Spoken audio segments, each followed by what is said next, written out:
capítulo 2, a partir do verso 1, diz assim a palavra do Senhor: ai daqueles que nas suas camas intentam a iniquidade e maquinam o mal, à luz da alva o praticam, porque está no poder da sua mão. Atente bem para esse detalhe. Maquinam o mal, praticam a injustiça, porque eles têm o poder está em suas mãos. Verso 2: e cobiçam campos, e os arrebatam, e casas, e as tomam. Assim fazem violência a um homem e a sua casa, a uma pessoa e a sua herança. Até o verso 2, verso 1 e 2. Vamos orar. Pai querido, nos colocamos diante da Tua poderosa presença e queremos pedir a Tua revelação desse texto tão importante, que a Tua palavra hoje venha nos falar, venha nos revelar e venha nos alertar sobre os momentos difíceis que estamos vivendo. Senhor, fala ao Teu povo. Assim te eu peço e te agradeço em nome de Jesus. Amém. Pode tomar assento.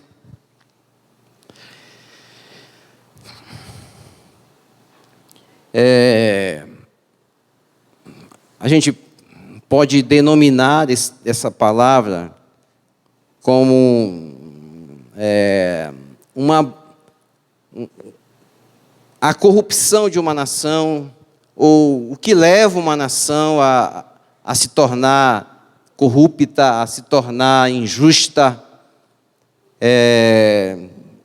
Ela torna-se decadente quando seus líderes civis e religiosos eles se corrompem e abandonam os princípios absolutos que deveriam regê-los.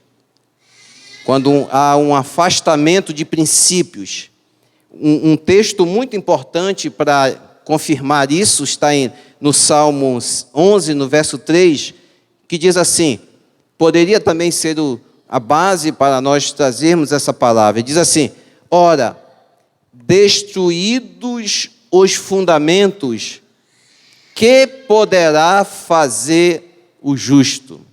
Ou seja, quando os princípios, as bases, elas são destruídas, o justo sofre, o justo enfrenta problema.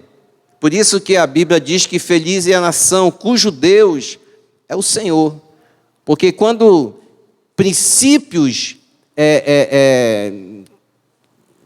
divinos, estabelecidos por Deus, eles regem uma nação, há uma prosperidade, há um equilíbrio, porque Deus é perfeito em tudo o que faz, né?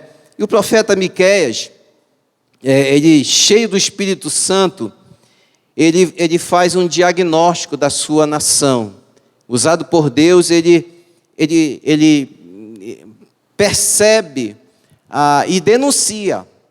Tá? Ele não apenas percebe, mas ele denuncia, porque os profetas do Antigo Testamento, eles denunciavam o pecado. Eles eram usados por Deus para denunciar o pecado da nação, para denunciar o pecado dos líderes religiosos, dos reis. Eles eram usados por Deus para confrontá-los, né? Diferente um pouco de hoje, né?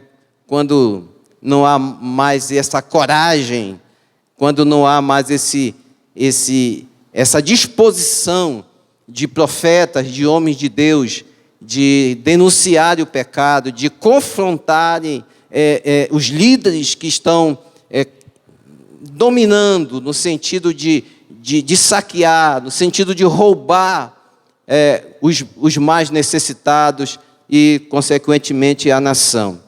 Aí no livro de Miqueias, no capítulo 3, no verso 8, ele diz o seguinte, esse profeta Miqueias, ele diz assim: Eu, porém, estou cheio do poder do Espírito Santo, cheio de juízo e de força, para declarar a Jacó a sua transgressão e a Israel o seu pecado. Olha aí, olha, um homem cheio do Espírito Santo. Hoje, as pessoas que se dizem cheias do Espírito Santo, infelizmente não procedem da mesma forma. Um homem cheio do Espírito Santo é um homem que que está cheio de juízo e cheio de força para declarar o erro, para declarar o pecado, principalmente sendo profeta. E nós, a Bíblia diz que nós somos profetas do Senhor. Nós fomos chamados e Deus nos encheu do Espírito Santo para que a gente também profetize, para que a gente confronte aqueles que, de alguma forma, procedem de maneira errada. Tá? Então, que nós possamos estar cheios do Espírito Santo para denunciar os pecados da nossa nação. É isso que Deus espera. E o que Miqueias denunciou? Tá? Vamos enumerar pelo menos 6 denúncias que ele fez. Primeira denúncia que ele faz está nos textos que nós lemos. E agora eu quero que você mantenha a sua Bíblia aberta em Miqueias, para que a gente possa meditar bem compassadamente, bem atentamente, para que a gente possa entender essa mensagem. E que a gente possa contextualizar também para os nossos dias, trazer para os nossos dias, para que a gente não incorra nos mesmos erros que aqueles homens da nação de Israel estavam incorrendo. A primeira denúncia que ele faz, como eu disse, está no capítulo 2, no verso 1 e 2. Aí ele está dizendo que ele denuncia o aparelhamento do Estado para saquear o povo. Veja só o que diz o texto. Ai daqueles que nas suas camas intentam a iniquidade e maquinam o mal. Eles estão deitados, eles estão no aconchego dos seus lares, mas eles estão maquinando o mal. Continuando o texto, ele diz: a luz eles maquinam nos seus leitos à noite, e a luz da alva praticam, porque o poder está em suas mãos. Essa questão de poder, dizem que você quer saber, conhecer o homem, dê poder a ele. Isso é uma verdade, porque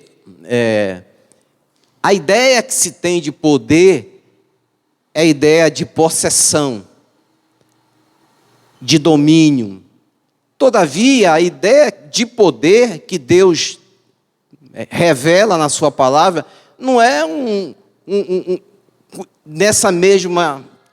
não tem essa mesma ideia. Tá? A ideia é de domínio no sentido de benfeitoria, de cuidados. Quando lá o apóstolo Pedro, ele fala sobre pastores. Ele diz: olha, tenham cuidado, vocês não podem serem dominadores.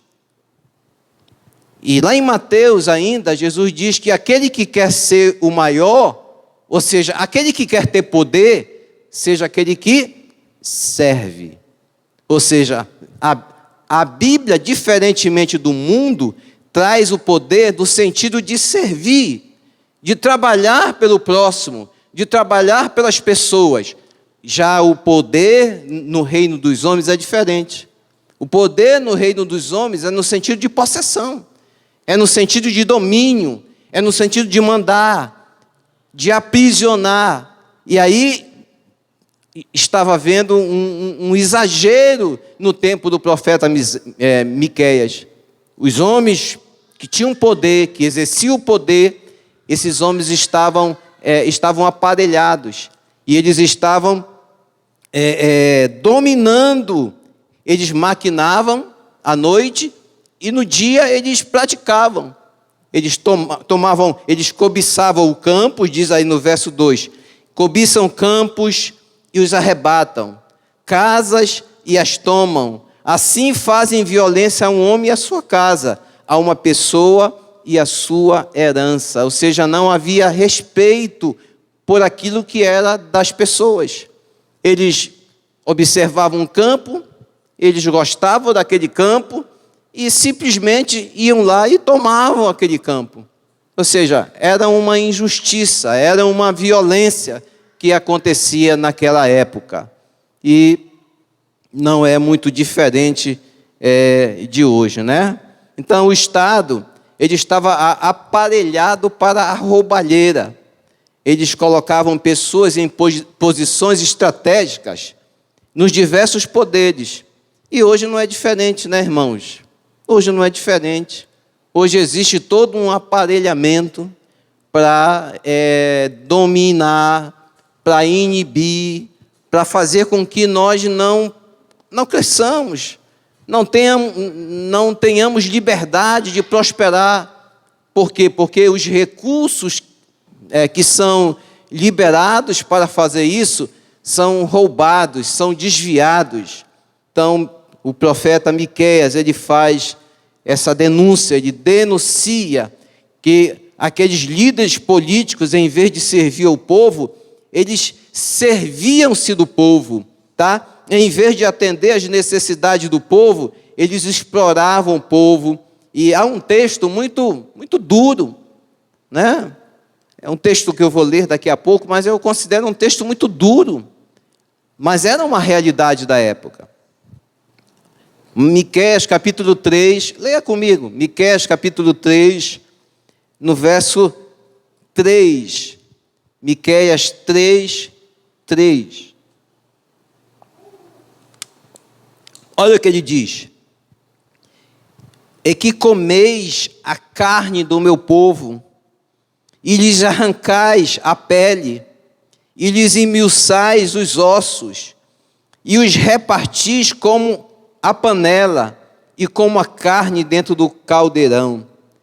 No verso 9, há também um outro texto, que diz assim: ouvi agora isto, vós, chefes da casa de Jacó, e príncipes da casa de Israel, que abominais o juízo e perverteis tudo o que é direito. Ou seja, havia uma inversão, né? A gente vai falar um pouco mais na frente. Mas os líderes, ao invés de proteger o povo, eles faziam do povo a sua presa. Esses líderes, eles chegaram ao extremo de abominar o juízo e perverter tudo aquilo que era direito. Então, hoje também não é muito diferente.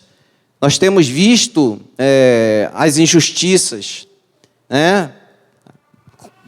O que está ocorrendo. Então, os líderes, eles eram o maior problema da nação de Israel e o maior flagelo para o povo. E a Bíblia diz que sem liderança, né, o povo se corrompe. Sem uma boa liderança, sem uma liderança justa, correta, a Bíblia diz que o povo se corrompe. A segunda denúncia que ele faz está no capítulo 3. Quero que você continue com a sua Bíblia aberta. Acompanhe comigo, capítulo 3, no verso 2 de Miqueias. Apenas a parte A do verso. Diz assim: a vós que aborreceis o bem e amais o mal. A segunda denúncia que ele faz, ele denuncia a inversão de valores. Tá? Miqueias diz que o povo se corrompeu a tal ponto de aborrecer o bem e amar o mal. E isso não é apenas tolerância ao erro, é inversão de valores. E queridos, a sociedade brasileira hoje vive isso. Há uma inversão de valores. Se você se opuser a qualquer daquilo que é condenável pela Bíblia, você é criticado. Você, como diz aí na linguagem social, da rede social, você é cancelado. Basta você se opor a qualquer coisa que é abominável. A Bíblia é abominável, é mal, é errado. Mas se você for falar, se você for criticar, você é perseguido. Por quê? Porque há uma inversão de valores na nossa sociedade. O bem não é mais algo normal. O mal é que é normal. O bem é algo anormal. Quando alguém acha uma carteira e devolve, é manchete, porque é caso raro. Quando alguém procede de forma correta, é sinal de espanto. Por quê? Porque nós vivemos uma sociedade em que os valores estão invertidos. E isso é muito complicado, isso é muito difícil. A sociedade brasileira chama luz de trevas e trevas de luz. Isso está registrado nas curtidas, né? Nas curtidas. Hoje, o boom, né? O sucesso é nas curtidas. Você pode colocar lá um verso bíblico. Coloque um verso bíblico qualquer. Jesus te ama. Porque Deus amou o mundo de tal maneira que deu seu Filho unigênito para morrer por todos. Ninguém curte, ninguém fala nada, ninguém acha isso interessante. Mas coloque lá uma coisa ruim, uma fofoca. Fale mal de alguém, para você vai ver como vai vir um monte de comentário, um monte de coisas. Isso aconteceu agora, no tempo da política.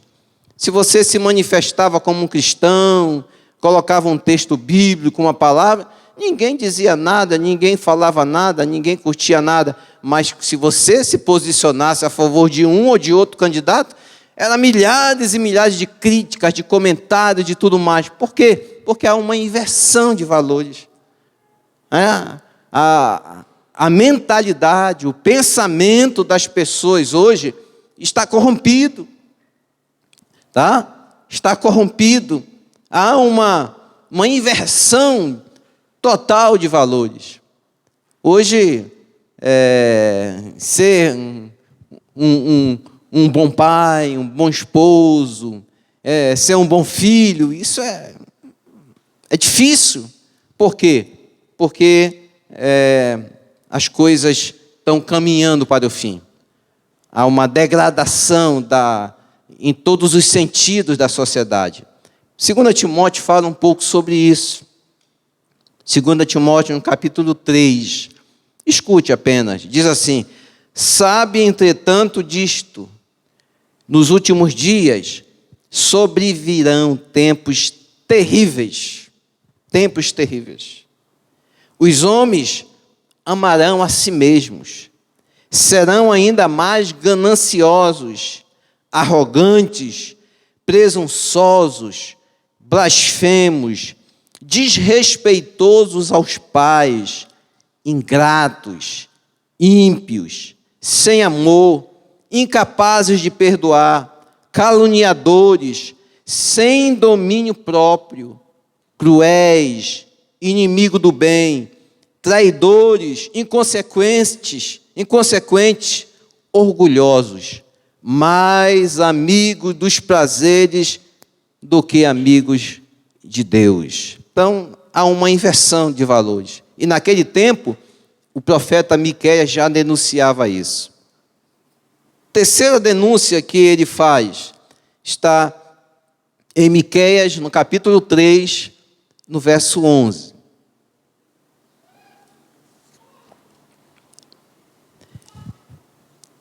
Miqueias, capítulo 3, no verso 11, diz assim: os seus chefes dão sentenças por presente. Apenas esse texto. Porque ele está, primeiro aqui, ele está fazendo denúncia sobre 3 lideranças, mas eu vou começar primeiro por essa. Aqui ele está denunciando o judiciário.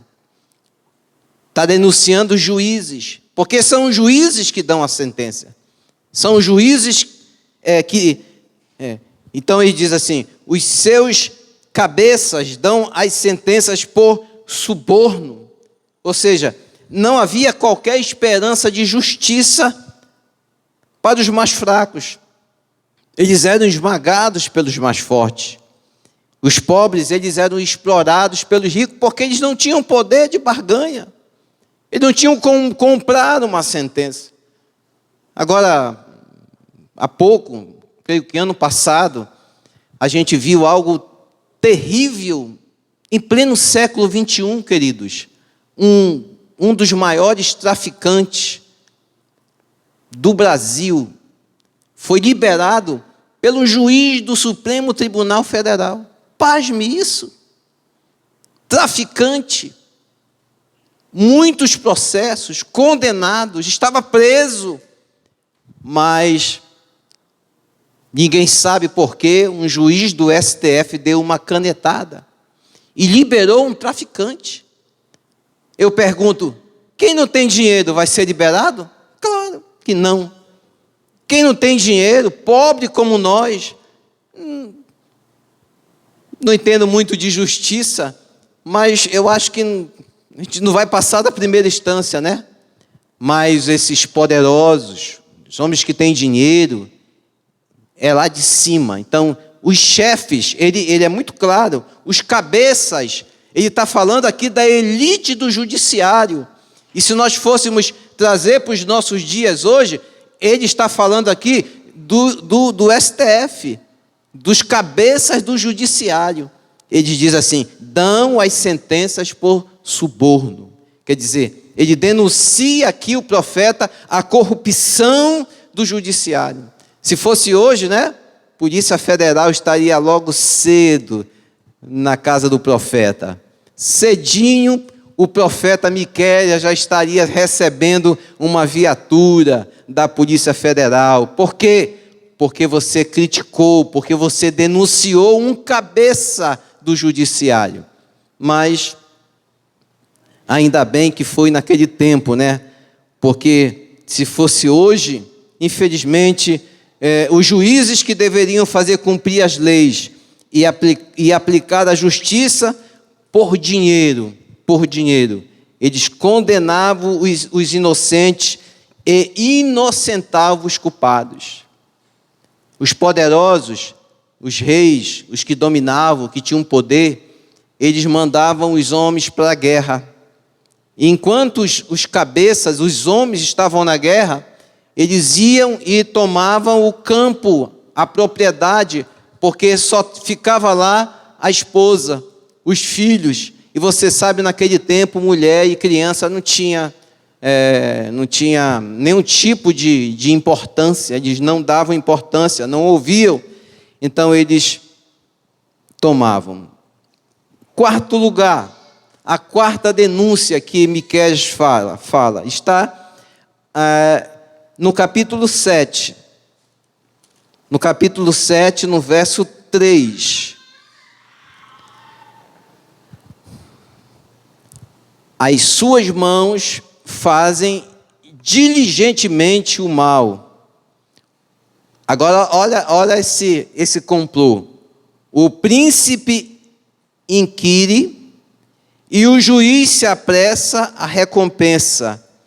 E o grande fala da corrupção da sua alma. E assim, todos eles são perturbadores. Olha só, ele está falando aí do rei, príncipe, ele está falando do juiz, e ele está falando do sacerdote. Ele denuncia o conluio dos poderes constituídos. Há uma denúncia de que o rei, o juiz e o profeta e os sacerdotes estavam unidos, no sentido de tramar, no sentido de tomar todos em conjunto aquilo que pertencia aos mais necessitados. A minha linguagem, em outra linguagem, diz assim: todos estão com as mãos prontas para praticar o mal. O governo exige suborno, o juiz aceita agrados e presentes, e os poderosos impõem o que querem sobre a terra. Todos tramam em conjunto. Ou seja, irmãos, vocês não já ouviram falar alguma vez sobre isso? Vocês já não ouviram um governo planejar alguma coisa? Você não já viu um juiz aceitar um agrado? E você não já viu um sacerdote estar nesse conluio aí, estar tramando para se aproveitar de alguma coisa? Eu já vi muito isso. Eu já vi isso em vários governos. Em vários. Mas aqui há um profeta que denuncia. Miqueias diz que o poder executivo e o judiciário, eles estavam em cumplicidades, eles estavam combinados na prática do crime. Tá? Todo o poder, porque governo executivo, o judiciário e o religioso, eles estavam unidos. Todos eles estavam em cumplicidade para inibir, para tomar aquilo que era do pobre. Quinto lugar, a quinta denúncia que ele faz está no capítulo 3. Aí você vai voltar lá para o capítulo 3. Capítulo 3, no verso 5. Diz assim: assim diz o Senhor contra os profetas que fazem errar o meu povo, que mordem com os seus dentes e clamam paz, mas para aquele que nada lhes mete na boca, preparam guerra. Ou seja, o profeta, ele só profetizava coisas boas para quem lhes davam algo. Quem era amigo dos profetas, quem era amigo dos sacerdotes, que molhavam a mão, que davam recurso, eles profetizavam coisas boas, eles falavam coisas agradáveis. Mas o povo em geral, o povo que ia para ouvir, o povo que ia para ser aconselhado, esse povo não recebia nenhuma palavra de esperança, nenhuma palavra de bênção, de prosperidade. Por quê?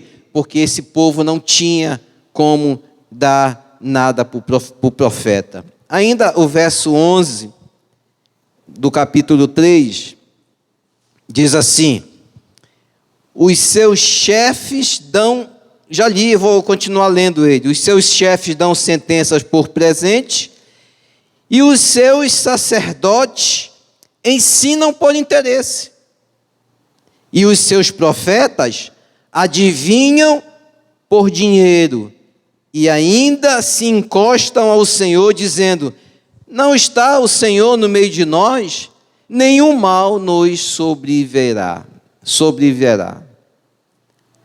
Queridos, os homens, eles brincam com a verdade, eles brincam com Deus, eles acham que cometendo os pecados,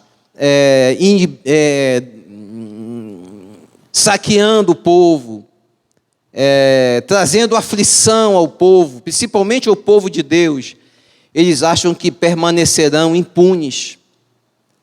Existem muitos hoje no nosso tempo, milhares e milhares de sacerdotes, de pastores, que acham que, mesmo vivendo uma vida de pecado, de erro, saqueando as igrejas, saqueando as pessoas, eles acham que ficarão impunes diante de Deus.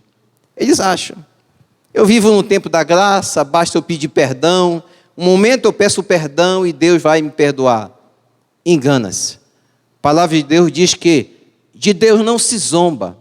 Porque tudo aquilo que eu, você, tudo aquilo que o homem semeia, isso ele colherá. Em um dia, em um momento, cada um de nós vai colher aquilo que nós plantamos. Isso é fato. Isso está certo. Isso está determinado. Então eles achavam que mesmo procedendo de forma errada, eles continuariam impunes. Continuariam impunes. Sabe, a igreja, ela é a consciência do Estado. Mas quando a sua liderança se corrompe e busca o lucro em vez de proclamar a verdade, em vez de bênção, torna-se maldição. É o que nós temos visto hoje, queridos. Muitas igrejas, muitos lugares deixaram de ser bênção para se tornar maldição, porque os escândalos, a forma como o líder procede, como o líder faz, pastoreia, tem se tornado, ao invés de bênção, tem se tornado maldição, porque as pessoas se afastam, as pessoas não querem mais saber do Evangelho, e isso é uma maldição. Em sexto lugar e último, ele denuncia capítulo 7, verso 6. Acompanhe comigo, capítulo 7, agora, no verso 6, em último lugar. Diz assim o verso 6: porque o filho despreza o pai, a filha se levanta contra a sua mãe, a nora contra a sua sogra, e os inimigos do homem são os da sua própria casa. Ele denuncia a corrupção da família. A família, ela é a última reserva moral de uma sociedade. Quando as famílias se corrompem, essa sociedade, ela está fadada à destruição. Foi isso que aconteceu, e a gente vai falar um pouquinho para encerrar sobre isso. Tá? Então, a família é a última reserva moral da nação. Se ela cair, se ela naufragar, o povo se atora na lama. E como estava a família? Ele responde. Ele disse, porque o filho desprezava o pai, a filha se levantava contra a mãe, a nora contra a sogra. Os inimigos do homem são os da sua própria casa. Havia uma guerra declarada. Queridos, infelizmente hoje, poucas são as famílias que vivem bem. Eu louvo a Deus porque eu não sou perfeito, minha esposa não é perfeita, meus filhos não são perfeitos, minhas noras não são perfeitas, mas nós vivemos em harmonia, graças a Deus. Cada um com a sua diferença, cada um com sua dificuldade, mas nós vivemos em paz. Eu posso dizer que eu e minha casa servimos ao Senhor. Isso é o maior orgulho que eu tenho. Eu não tenho orgulho de nada, não. Eu tenho orgulho de viver em uma casa, em um lar harmonioso. Esse é o meu orgulho. Essa é a minha alegria.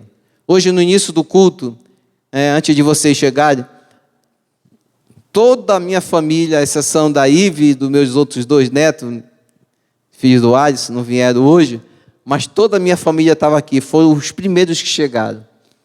Aí a gente disse, vamos fazer um culto doméstico hoje, né? Que bom, né? Que bom, isso é muito bom. É muito bom quando você tem um testemunho da sua casa, do seu esposo, da sua esposa, dos seus filhos. Isso não tem preço, irmãos. Não tem preço. E aí você vê aqui uma nação se destruindo, porque nenhuma nação é forte se as famílias que a compõem estão fracas. E o resultado dessa decadência é o caos da sociedade. Olha o que ele diz lá no verso 2 do capítulo 7. Diz: pereceu da terra o piedoso, e não há entre os homens um que seja reto. Todos espreitam para derramarem sangue. Cada um caça a seu irmão com rede. Havia uma guerra declarada, e essa guerra já tinha atingido as famílias. E é verdade hoje, irmãos. Quando você vai ver o noticiário, são problemas familiares. Os estupros que acontecem normalmente é dentro da mesma família, da mesma casa. Há um conflito, o marido mata a esposa mata o marido. A nossa sociedade está doente. Você que tem uma família, você que está constituindo uma família aqui, nós temos 2 casais de noivos, glória a Deus por isso. Vocês têm de priorizar a família de vocês. Acima de tudo, priorizem, respeite-se, ame-se, acima de tudo, acima das diferenças, porque as diferenças existem. Eu tenho praticamente 40 anos junto à minha esposa. Nós temos inúmeras diferenças, mas essas diferenças não nos afastam, essas diferenças nos unem, nos faz perdoar sempre um ao outro. Sempre eu estou perdoando ela, sempre ela está me perdoando. E isso faz com que o amor não morra. Porque quando a gente não perdoa, quando a gente quer uma família perfeita, além da gente não ter essa família perfeita, nós vamos perder essa família.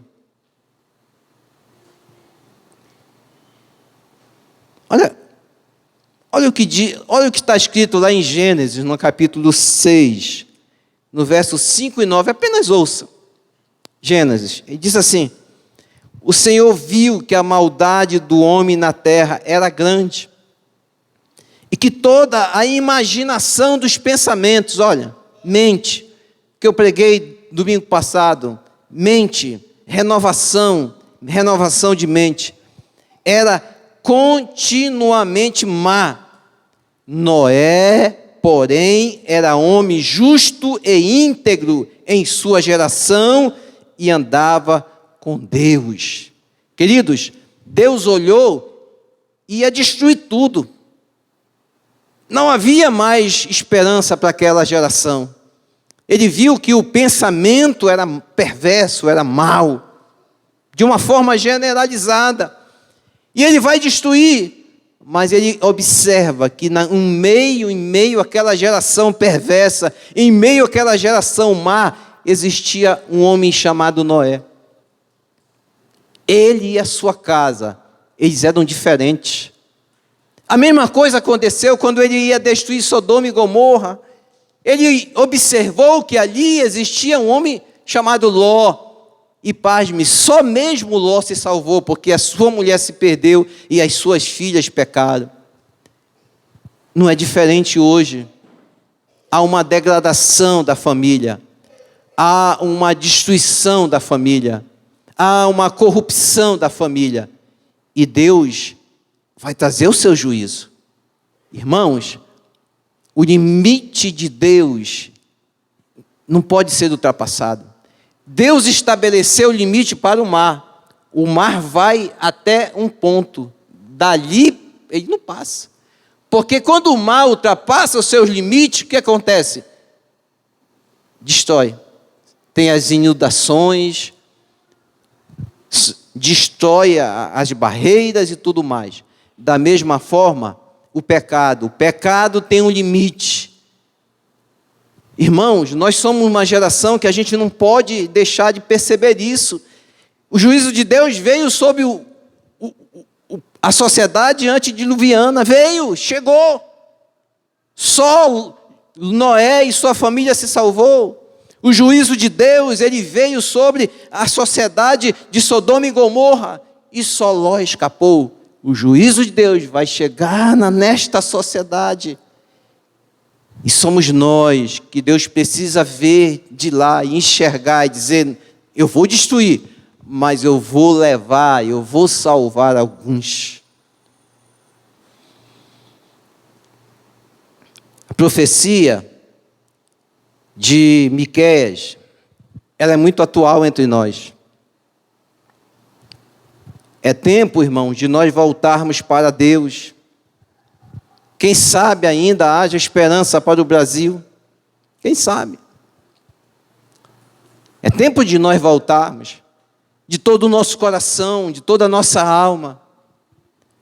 Eu, como falei de manhã, tenho visto com muita preocupação o atual momento religioso que nós estamos vivendo no Brasil. Queridos, deixa eu dizer uma coisa para vocês. Ninguém sabe ainda o resultado, mas deixa eu dizer uma coisa: se não for dessa vez, vai ser na próxima ou na próxima. Essa geração agora é uma geração conservadora, é uma geração que mantém os bons costumes, é uma geração que é contra o aborto, é contra a ideologia de gênero. Mas a geração que está nos sucedendo é uma geração totalmente já dominada. As mentes dos nossos jovens já estão dominados. Então, se não for dessa vez que vai vir um governo para liberar por completo, mas na próxima ou na outra eleição, com certeza virá. Por isso, o que é que a gente tem de fazer? A gente tem de orar ao Senhor.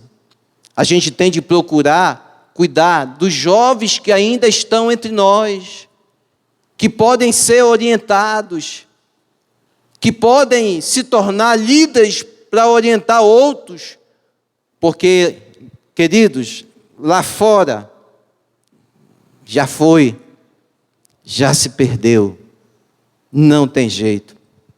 Agora, o que é bom no final dessa palavra, no final do livro de Miqueias, é, mesmo diante desse quadro, mesmo diante dessa situação, olha o que Deus diz, Miqueias 7, 8 e 9. Olha, eles dizem o seguinte, o povo diz o seguinte: ó inimiga minha, 7, 8 e 9, não te alegres ao meu respeito, ainda que eu tenha caído, levantar-me-ei, e se morar nas trevas, o Senhor será a minha luz, sofrerei a ira do Senhor, porque pequei contra Ele, até que julgue a minha causa e execute o meu direito. Ele me tirará para a luz e eu verei a sua justiça. Glória a Deus. O que nós precisamos é reconhecer que nós pecamos, que nós erramos. Foi isso que o povo no final do livro de Miqueias reconheceu. Ele reconheceu, ele diz: olha, meus inimigos, não se alegrem porque eu caí, porque eu pequei, porque realmente eu fiz errado, mas Deus vai me levar novamente para a sua luz, e eu verei, não a injustiça desses líderes, mas eu verei a justiça do meu Deus. E no fim ele diz assim, no verso 18 e 19, ele diz: quem é Deus e semelhante a ti, que perdoas a iniquidade, e te esquece da transgressão do restante da tua herança. O Senhor não retém a sua ira para sempre, porque tem prazer na misericórdia. Tornará a ter compaixão de nós, pisará aos pés as nossas iniquidades e lançará todos os nossos pecados nas profundezas do mar. Esse é o nosso Deus, querido. Esse é o nosso Senhor. Esse é o nosso Salvador. Não existe Deus semelhante a nós. Por mais que os líderes intentem de todas as formas nos destruir, nos impedir, tentem de todas as formas fazer com que a gente se afaste do nosso Deus. No tempo certo, na hora certa, Deus vai nos fazer justiça. Queridos, eu não tenho nenhum medo de qualquer governo que se levante, porque eu estou no mundo, mas eu não sou deste mundo, eu estou de passagem. Todos os governos estão sob a direção, no sentido de permissão de Deus, e nenhum deles tocará em qualquer um de nós, porque o nosso Deus é poderoso, o nosso Deus é grande e o nosso Deus é tremendo. Pai amado, nós te louvamos nesta noite, nós te rendemos graça pelo alerta, pela mensagem de Miqueias. Ó Deus, nos dá discernimento, nos faz com que nós não incorramos nestes mesmos erros. Quem sabe eu estou falando hoje para um futuro líder. Quem sabe eu não estou falando hoje para alguém que se tornará poderoso no sentido de governo, no sentido de poder estar à frente, de poder comandar, de liderar muitas pessoas. Que esta pessoa possa proceder da forma correta, da forma honesta e da forma justa, porque isso agrada ao coração de Deus.